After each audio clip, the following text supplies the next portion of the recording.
మహారాష్ట్రకి వెళ్ళాడు. తెలంగాణను అభివృద్ధి చేస్తున్నాను అని చెప్పి మహారాష్ట్ర పత్రికల్లో ఫ్రంట్ పేజ్ అడ్వర్టైజ్మెంట్స్ ఇచ్చాడు. కానీ కాంగ్రెస్ పార్టీకి, రాహుల్ గాంధీ నాయకత్వంలోని కాంగ్రెస్ ఫ్రంట్కు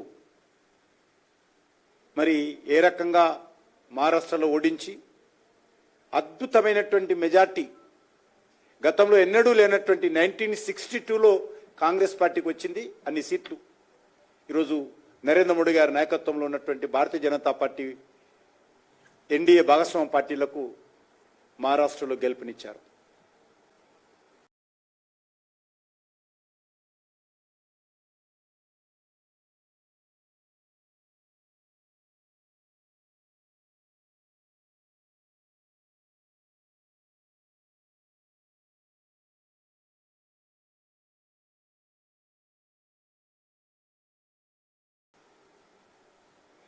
ఢిల్లీకి వెళ్ళి ప్రచారం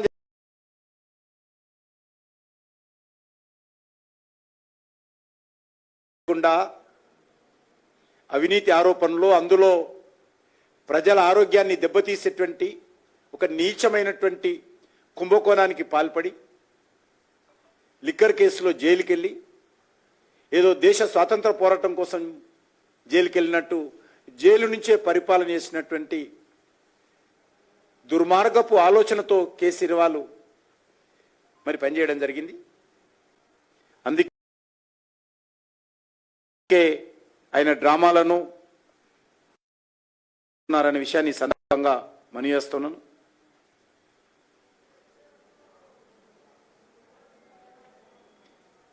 ఈ యొక్క 2024లో జరిగినటువంటి పార్లమెంట్ ఎన్నికల తర్వాత కూడా జరిగినటువంటి ఆల్మోస్ట్ అన్ని ఎన్నికల్లో కూడా బీజేపీ విజయం సాధిస్తూ ముందుకొచ్చింది.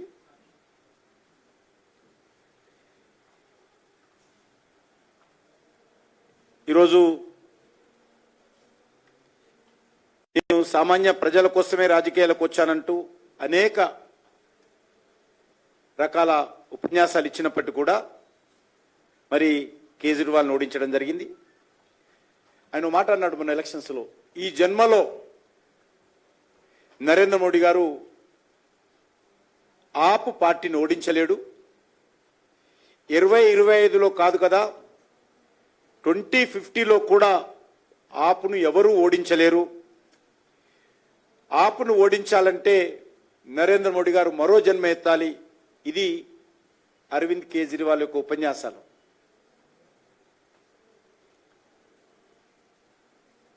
ఢిల్లీ ఎన్నికల ఫలితాలు వెలువడక ముందు వరకు కూడా అహంకారంతో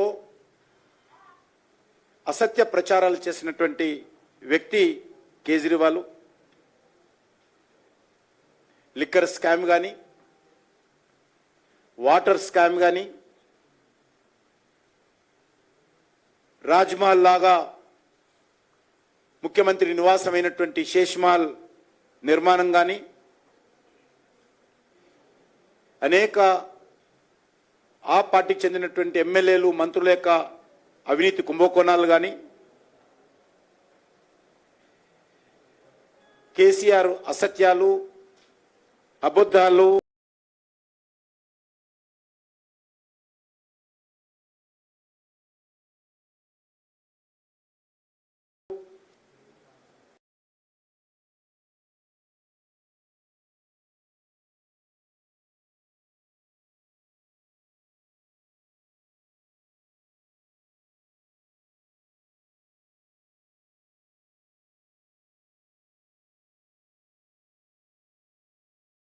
సంవత్సరాలుగా ఆపు పరిపాలనలో అభివృద్ధి ఆగిపోయింది.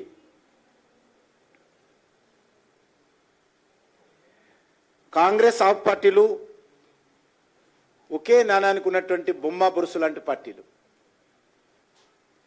అరవింద్ కేజ్రీవాల్, రాహుల్ గాంధీ ఇద్దరు కూడా ఒకే తాను ముక్కలే. అబద్ధాలు ప్రచారం చేయడంలో, అసత్యాలు మాట్లాడడంలో, ప్రజలను రెచ్చగొట్టడంలో ఒకరికి ఒకరు అద్భుతమైనటువంటి పోటీ పడతారు. అధికారం కోసం ఎంతకైనా దిగజారుతారనేది దగ్గరగా మనం పరిశోధన చేస్తే అరవింద్ కేజ్రీవాల్, రాహుల్ గాంధీ ఒకే రకంగా వ్యవహరించారు. అందుకే ప్రజల తీర్పును కూడా ఈరోజు మనం చూశాం. తల్లి లాంటి దేశాన్ని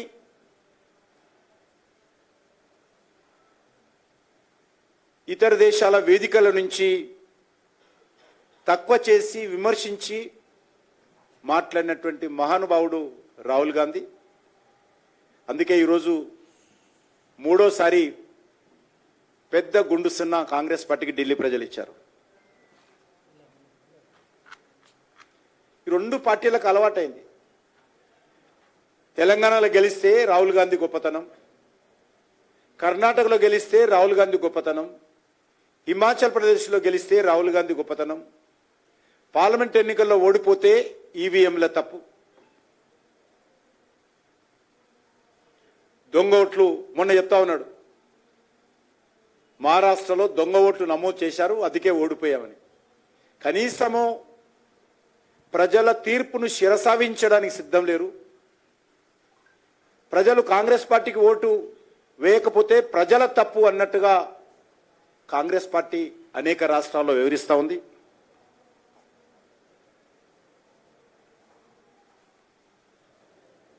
తప్పకుండా రానున్న రోజుల్లో కాంగ్రెస్ నాయకత్వంలో ఉన్నటువంటి 3 రాష్ట్రాలలో కూడా ఎప్పుడు ఎన్నికలు వచ్చినా కూడా కాషాయ జెండా రెపరెపలాడుతుంది. అది హిమాచల్ ప్రదేశ్ కావచ్చు, అది కర్ణాటక కావచ్చు, మన తెలంగాణ రాష్ట్రం కావచ్చు. ఈ యొక్క 3 రాష్ట్రాల్లో మాత్రమే కాంగ్రెస్ పార్టీ అధికారంలో ఉంది. ఆ 3 రాష్ట్రాలలో కూడా ఎప్పుడు ఎన్నికలు వచ్చినా కూడా కాషాయ జెండా రెపరెపలాడడం అనేటువంటిది మరి తప్పదనే విషయాన్ని సందర్భంగా మనవి చేస్తా ఉన్నాను.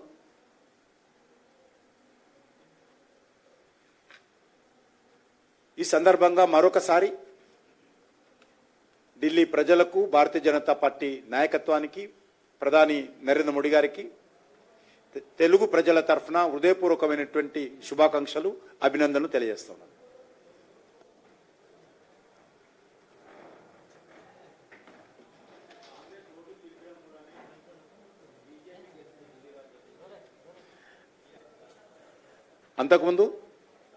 అంతకుముందు కూడా కాంగ్రెస్ సున్నా వచ్చింది కదా.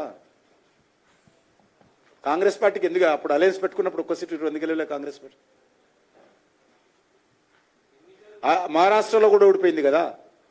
కలిసి పనిచేశారు కదా అందరూ. మజ్లిస్ పార్టీ నుంచి మొదలు పెడితే అసదుద్దీన్ ఓవైసీ నుంచి రాహుల్ గాంధీ వరకు ప్రజలు విశ్వాసం లేనటువంటి ఫ్రంటుల పట్ల కానీ, రాహుల్ గాంధీ నాయకత్వం పట్ల కానీ ప్రజలు విశ్వసించారనే విషయము అర్థం చేసుకోవాల్సిన అవసరం ఉంది. అది అర్థం చేసుకోకుండా ఈవీఎంలదో, ఓట్లు చీలిపోవడమో, లేకపోతే ఎలక్షన్ కమిషనో, సుప్రీంకోర్టో, లేకపోతే న్యాయ వ్యవస్థనో, మీడియానో, రాహుల్ గాంధీ మొన్న మాట్లాడుతున్నాడు, మీడియా అంతా కూడా ఈరోజు నరేంద్ర మోడీ గారి చేతిలో ఉంది. మీడియా ఈరోజు కాంగ్రెస్ పార్టీకి వ్యతిరేకంగా ఉందని తప్పుడు ఆరోపణలు చేస్తున్నారు. కాబట్టి ఈ రకమైనటువంటి తప్పుడు ప్రచారాలతో ఏ రోజు కూడా కాంగ్రెస్ పార్టీ గెలిచే పరిస్థితి లేదు. రాహుల్ గాంధీ కాంగ్రెస్ పార్టీకి నాయకత్వం వహించినన్ని రోజులు కాంగ్రెస్ పార్టీకి భవిష్యత్తు ఉండదు ఈ దేశంలో.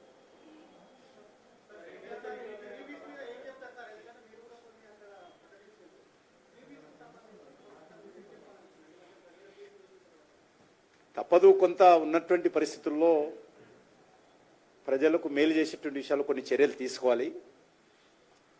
రాజకీయాలలో ఈరోజు నరేంద్ర మోడీ గారి నాయకత్వంలో దేశ ఆర్థిక వ్యవస్థను గాడిలో పెట్టాము. నరేంద్ర మోడీ గారు ప్రధానమంత్రి అయినప్పుడు 2014లో దేశ ఆర్థిక వ్యవస్థ ఏ రకంగా ఉండింది, ఈరోజు పోటీ రాజకీయాల్లో ఉంటూ కూడా ఈరోజు 10.5 సంవత్సరాల తర్వాత కూడా ప్రపంచంలో అమెరికా లాంటి దేశం ఈరోజు అనేక రకాలుగా మరి పెద్ద పెద్ద నిర్ణయాలు తీసుకొని ఆర్థిక సంక్షోభం నుంచి అమెరికా గట్టెక్కించడం కోసం చర్యలు తీసుకుంటున్నారు. మన చుట్టుపక్కల ఉన్నటువంటి అనేక దేశాలు, అది పాకిస్తాన్ కానీ, బంగ్లాదేశ్ కానీ, లేకపోతే శ్రీలంక కానీ, అనేక దేశాలలో ఏ రకమైనటువంటి పరిస్థితి, చివరకు మనల్ని పరిపాలించినటువంటి బ్రిటన్ కూడా ఈరోజు మన వెనుకేసి ముందుకెళ్లడం జరిగింది. కాబట్టి నరేంద్ర మోడీ గారి నాయకత్వంలో దేశ ఆర్థిక వ్యవస్థను గాడిలో పెట్టే ప్రయత్నం చేస్తా ఉన్నాం. సంక్షేమము, డెవలప్మెంటు, మనిషికి 2 కాళ్ళు ఏ రకంగానో అవసరమో ఈరోజు ప్రభుత్వాన్ని కూడా ఆ 2 కాళ్ళతో ముందుకెళ్ళాలి. ఈరోజు కొన్ని పార్టీలు ఓట్ల కోసం దేశ భవిష్యత్తు, దేశ ప్రజల భవిష్యత్తు, భావి భారత భవిష్యత్తు అంధకారంలో నెట్టడానికి దేనికైనా సిద్ధమే. మేము ముఖ్యమంత్రి అయితే చాలు, నా కుటుంబం అధికారంలోకి ఉంటే చాలు, తర్వాత దేశం ఏమైపోయినా పర్లేదని అంటున్నారు. కానీ ఈరోజు నరేంద్ర మోడీ గారి నాయకత్వంలో ప్రతి ఒక్క పౌరుడికి 80 కోట్ల మందికి నెలకు 5 కేజీల బియ్యం ఉచితంగా ఇస్తా ఉన్నాం. 4 కోట్ల ఇండ్లు నిర్మాణం చేశాం, టాయిలెట్స్ నిర్మాణం చేశాం, 5 లక్షల రూపాయలు విలువైనటువంటి ఉచిత వైద్యం అందిస్తున్నాం, రైతులకు ఎరువుల సబ్సిడీ ఇస్తా ఉన్నాం, రైతుల అకౌంట్లో ప్రతి 4 నెలలకోసారి నిధులు ఇస్తా ఉన్నాం, గ్రామ పంచాయతీల అభివృద్ధి కోసం ఖర్చు చేస్తా ఉన్నాం, మనరేగాకు అద్భుతంగా దేశ పేద ప్రజలకు అందరికీ సహకారం అందిస్తున్నాం.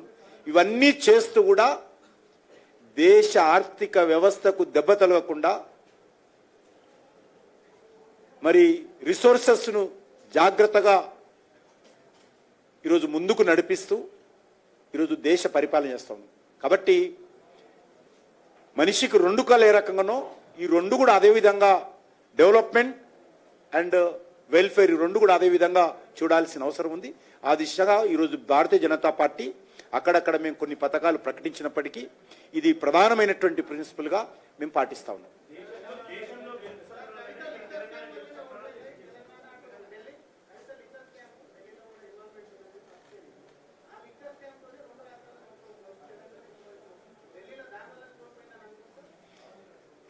ఒకటి చెప్పలే,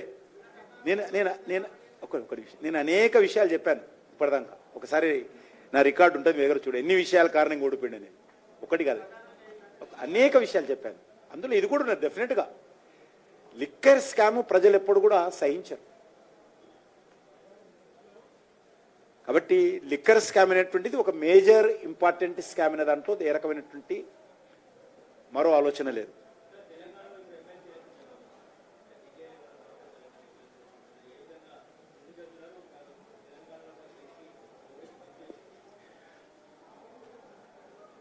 దేశంలో ప్రైవేట్ సెక్టార్లో పనిచేసేటువంటి ఉద్యోగస్తులు కానీ, ప్రభుత్వంలో పనిచేసేటువంటి ఉద్యోగస్తులు కానీ గెజిటెడ్ ఆ పై స్థాయిలో వదిలేస్తే, లేకపోతే చిన్న చిన్న వ్యాపారాలు చేసుకున్నటువంటి వాళ్ళు కానీ, middle class, lower middle class కానీ, లేకపోతే విద్యావంతులు కావచ్చు, ఉద్యోగస్తులు కావచ్చు, ఈరోజు ఉపాధ్యాయులు కావచ్చు, ఈరోజు భారతీయ జనతా పార్టీ పట్ల దేశమంతా మద్దతు ఇస్తా ఉన్నారు. నాకు పూర్తి విశ్వాసం ఉంది. ఈ నెల 27న జరగనున్నటువంటి తెలంగాణలో 3 శాసన మండలి ఎన్నికల్లో భారతీయ జనతా పార్టీ అభ్యర్థులను తెలంగాణలో ఉన్నటువంటి విద్యావంతులు, మేధావులు ఆశీస్సులు అందజేసి విజయం చేకూరుస్తారనేటువంటి విశ్వాసంతో ముందుకెళ్తా ఉన్నాం. తప్పకుండా విజయం సాధిస్తాం.